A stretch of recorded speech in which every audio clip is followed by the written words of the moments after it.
Hey, what's up? It's Jim, and today I'm going to talk about Norm of the North, King-Sized Adventure. This is the third Norm of the North movie, and as someone who sees these once and then reviews them and tries to forget them, I can honestly say this might be the best Norm of the North movie.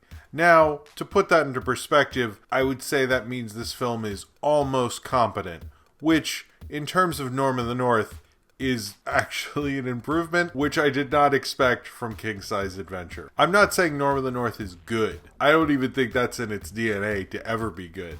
But for a Norm of the North movie, I was like, wow, you guys are like improving? Like, what? Like, this is weird. Also, he doesn't dance that much, which, holy shit, thank you for taking my notes. Without a horrific Norm of the North dance, this almost doesn't feel like a Norm of the North movie. Not that I enjoyed myself, and I did fall asleep, but I definitely didn't hate myself as much while watching it, so that's an improvement. Norm of the North King-Sized Adventure is about two plot lines that literally have no connection and have no business being in the same narrative. But, you know, it's still Norm of the North. So they combine the plotline of Norm's dad, grandfather, someone who's older that's related to him, who can remember, wants to get married to a lady who, I don't know if she talks. Does she talk? Maybe she said, hey. This movie isn't high on the female representation. Although the only actor to come back and be in all three Norm of the North films is the little girl. That voice actress came back, so kudos to her. At Norm of the North Con 2019, she will be the featured speaker, which could happen because, as Animation Magazine proclaimed, this is the year of Norm. That is a real quote. So basically, yes, he's going to marry his grandfather, who, as a former king, if he does get married, it has to be during Aurora Borealis, because that's like a polar bear thing. And I'm like, sure, that I guess makes sense. But at the same time, two helicopters are having a fight for real. Because one of the guys has this like artifact, and then it crashes, and Norm has to save that guy because he's then crashes and then is in an ice cave, and the bad guy, who also has Komodo dragons, is trying to get this thing back. And then the second part of the movie, which is actually connected, this is a little different from Keys to the Kingdom, where it was basically like two completely separate movies. This is episodic still. It's almost like someone combined the majesty of original Norm in the North with the crass commercialism of the second one. And the second part is Norm is giving it to the first guy's grandson, and then the guy with the Komodo dragons. Or is that in the first part? I don't know. The Komodo dragons weren't. No, they were. Anyway. And then the Komodo dragons get murdered in lava. So there's like a lot of big arcs in this one. I do not understand how this has gone on for so long. How I'm getting 3 of these. I'm supposed to get another one, Norm of the North Family Vacation, I believe, in the fall, which on its website has literally the same description as this movie.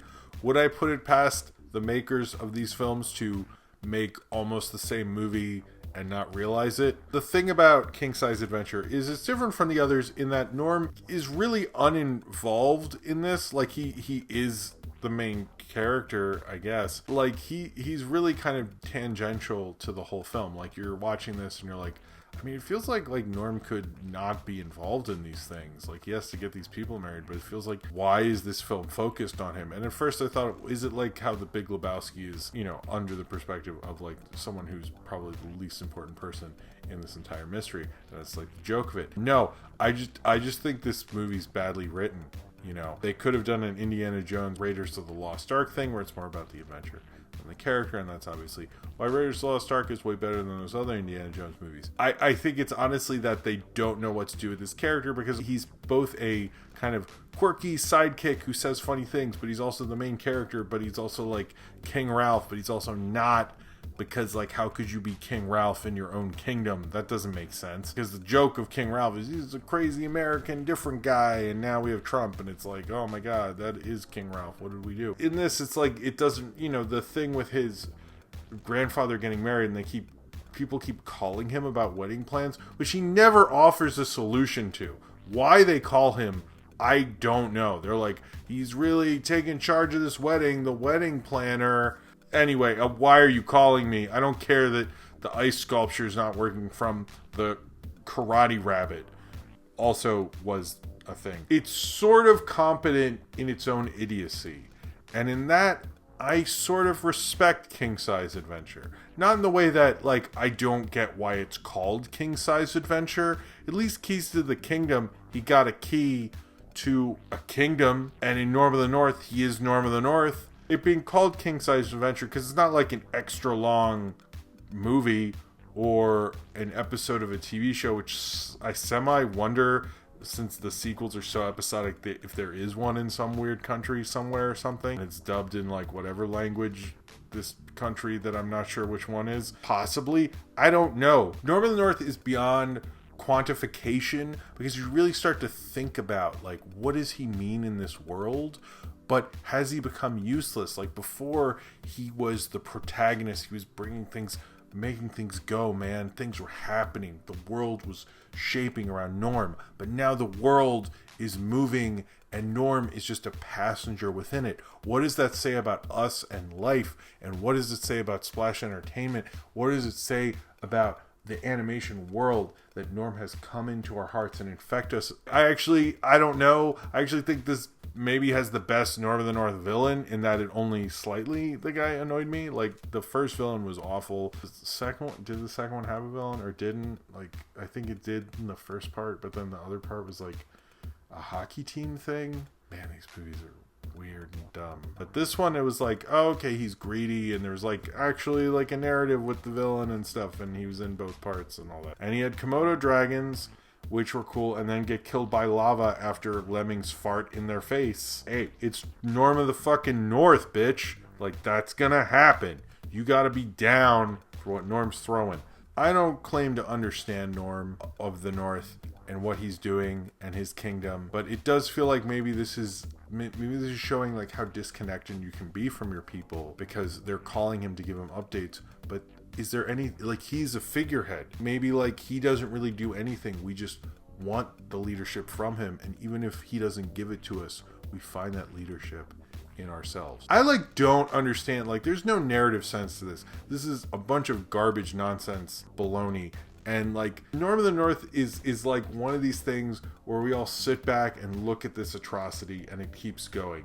The year of Norm, maybe this is as far as humanity goes. Maybe we don't go past the year of Norm, because like, how could you? Like, what have we all done to deserve 3 Norm of the North sequels? Is this like what society is like now? Like, we're gonna put up with 3 Norm of the Norm sequels in 1 year? Like, that just seems like pretty punishing. But I think in the end, what's odd is that this was a better one. It's still like probably one of the worst films of the year, but it's like lower. Like, Keys to the Kingdom is a definite number 1 there. But this one, I'm like, hey, it's not that bad. It's only like sort of bad. No, it's still bad. But it's not like, you know, Norm dancing around gyrating bad, which they spared us for. I appreciated that this was not as painful as it usually is.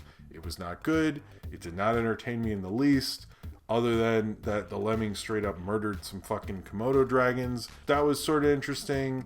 There's a fart jokes with the lemmings. The lemmings were very involved. I like, you know, it was much more of a throwback. I think this is Norm finding him. The filmmakers of this clearly were finding the roots of the character, and this is a return to form for the franchise, which I think the franchise desperately needed after the crass commercialism of the second film. This is far more finding who the true character of Norm is, and that he's an inconsequential person shifting in the winds of time, not finding a place for him to ever be, and wondering if he'll ever have that place, or if his place in life in the universe doesn't really matter at all, and he should just experience the life that he is in, whether he is important within it or not, just making sure that he has a good time and brings joy to the people he's interacting with. Or he's just a fucking jerk who says a bunch of stupid shit all the time, and people put up with his idiocy for some reason, and he got to be king because of a bloodline bullshit or something. None of the rules in this world make sense, and he kind of helped out this weird like Indiana Jones thing, and they have a Maltese Falcon reference in this, for real. This movie is just, it's bad. It's a bad animated movie. It looks like the people just made this because they're like, hey, you know what will sell? Which, that's weird to me, that there are people who are like, you know what, a new Norm of the North movie, gonna go see that on demand or something. That is so strange. I guess that's a thing or something. I really don't know who is paying for these other than myself and other people that make reviews criticizing it. I don't know who else is. I feel bad for those people, but maybe I don't. Maybe they're happy that they're watching a king-size adventure of Norm of the North, which is sort of pathetic, and they should have better taste, but that's their life. Think of that. That's somebody's life, that they watch Norm of the North movies and they enjoy them. Like, that's gonna keep you up at night. Probably more than this movie did, because I fell asleep during it. I did rewatch those parts because I hate myself. So anyway, Norm of the North, hey, it's getting a little better this time. Is it still not good? Pretty much. And it's probably not going to get much better than this. So I'm glad that King Size Adventure could finally reach the high water mark that Norm of the North never thought it could truly achieve. This is definitely the... Oh, I'm going to throw up in my mouth. I'm sorry. I was about to say this is the Fury Road of Norm of the North movies, but I started to get really nauseous. So it's almost the atop the fourth wall of Norm of the North movies. And now I'm done. My riffing nonsense that was my review of King Size Adventure. I bid you adieu, Norm, and I will see you in the fall. So if you have seen Norm of the North King Size Adventure and you would like to talk about it, then comment below in the comments and subscribe if you would like to.